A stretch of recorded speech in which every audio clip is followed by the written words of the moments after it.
जय श्री कृष्ण। जय श्री कृष्ण मेरे युवा बच्चों। हम लोग गरुड़ पुराण पढ़ रहे हैं। आपको क्या लग रहा है कि गरुड़ पुराण आपको डरा रहा है? नहीं भाई, भगवान का कोई भी पुराण आपको नहीं डराएगा। किसी के मुस्कुराहटों पे हो निसार, किसी का दर्द मिल सके तो ले उधार, किसी के वास्ते हो तेरे दिल में प्यार, जीना इसी का नाम है कि नहीं? बस यही तो सिखा रहा है गरुड़ पुराण कि किसी के आंसुओं का कारण न बनो, किसी के आंसू पोंछने वाले बनो। बस इतना सा ही तो सिखा रहा है, सीख लो। ये अब हम सुनेंगे गरुड़ पुराण का 3 अध्याय का संक्षिप्त सा वर्णन। सद्गुरुदेव से प्रार्थना कि अपना आशीर्वाद भरा हाथ मेरे मस्तक पर रखें और माँ सरस्वती जी से निवेदन कि मेरे कंठ में विराजें, ताकि प्रकृति माता जो कुछ भी मेरे द्वारा आप तक पहुँचाना चाहती है उसे मैं सही तरीके से आप तक पहुँचा सकूं। 3 अध्याय यम यातना का वर्णन। अब गरुड़ फिर से पूछते हैं कि हे भगवान, पापी पुरुष यम मार्ग को पार करके यमलोक में जाकर किस प्रकार से यम की यातना को भोगते हैं, वह मुझे बताइए। श्री भगवान बोले, हे गरुड़, नरक के दुखों का आदि से लेकर अंत तक मैं समस्त वर्णन कहूँगा। हे गरुड़, बहुभीति नामक पुर के आगे, यानी पुर माना नगर के आगे 44 योजन का धर्मराज का पुर है। धर्मराज के द्वार पर धर्मध्वज नामक द्वारपाल सदा स्थित रहता है। द्वारपाल जाकर चित्रगुप्त से उस प्राणी के पाप पुण्य के विषय में कहता है। तब चित्रगुप्त जाकर धर्मराज से कहते हैं, हे गरुड़, जो नास्तिक महापापी पुरुष हैं उन सबको अच्छी तरह धर्मराज जानते हैं, तो भी वे चित्रगुप्त से पूछते हैं। तब चित्रगुप्त भी उनके विषय में सब कुछ जानते हुए भी श्रवण नाम के गणों से जानकारी लेते हैं। वे श्रवण जो हैं वे स्वर्ग, मृत्यु, पाताल आदि लोकों में भ्रमण करते रहते हैं। वे दूर से ही श्रवण कर, सुनकर यानी श्रवण कर सब जान लेते हैं और दूर स्थित वस्तुओं को देख भी सकते हैं, जिससे उनका नाम श्रवण रखा गया है। और जो उनकी स्त्रियां हैं उन्हें श्रवणी कहा जाता है। वे स्त्रियां स्त्री मात्र के चरित्रों को अच्छी तरह से जानती हैं। इस संसार में जो प्राणी शुभ अशुभ प्रत्यक्ष या गुप्त रूप से बातें करते हैं उसको श्रवण नाम देवगण चित्रगुप्त से कहते हैं, और स्त्रियों के चरित्र को श्रवण गण की श्रवणी नाम की स्त्रियां चित्रगुप्त से कहती हैं। श्रवण और श्रवणी ये सब धर्मराज के गुप्तचर हैं।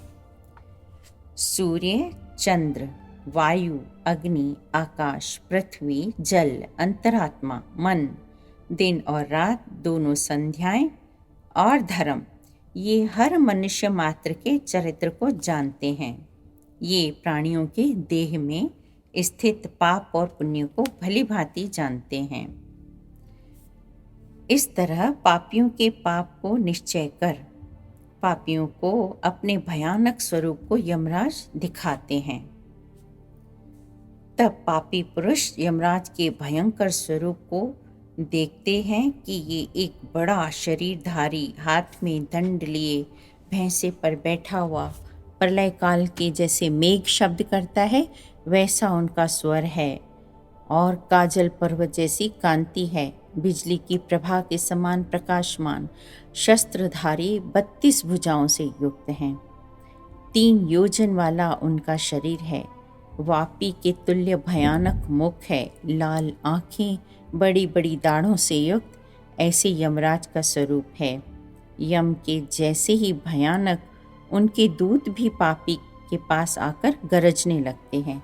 जैसे यम हैं वैसे ही उनके दूत भी बड़े डरावने लगते हैं,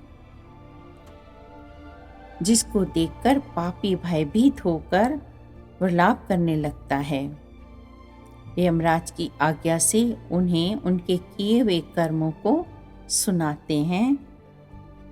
फिर ये पापी दुराचारी जीव अहंकार युक्त विवेक रहित हो जो पाप कर्म किया है, उन सब के कर्मों का फल उनको भोगना पड़ता है। इस प्रकार पापी चित्रगुप्त के वचन सुन अपने किए हुए कर्मों का विचार कर चुप हो जाते हैं। फिर उनके पापों के योग्य यमराज दंड देने की आज्ञा करते हैं। दूत यमराज की आज्ञा से सब प्रेतों को बांधकर नरकों में ले जाते हैं। उन नरकों के समीप एक बड़ा शालमली वृक्ष है जो अग्नि के समान कांतिमान है, जिसका 20 कोस का विस्तार है और जो 1 योजन ऊंचा है। यमदूत उस वृक्ष में प्रेत को नीचे की ओर मुख करके और पैर ऊपर करके बांध देते हैं और उनको बहुत मारते हैं। तब प्रेत अग्नि से जलते हुए रोते हैं, क्योंकि उस स्थान में उनकी रक्षा करने वाला कोई नहीं होता। उस शालमली वृक्ष में बंधे हुए भूख और प्यास से पीड़ित पापी लटकते हैं।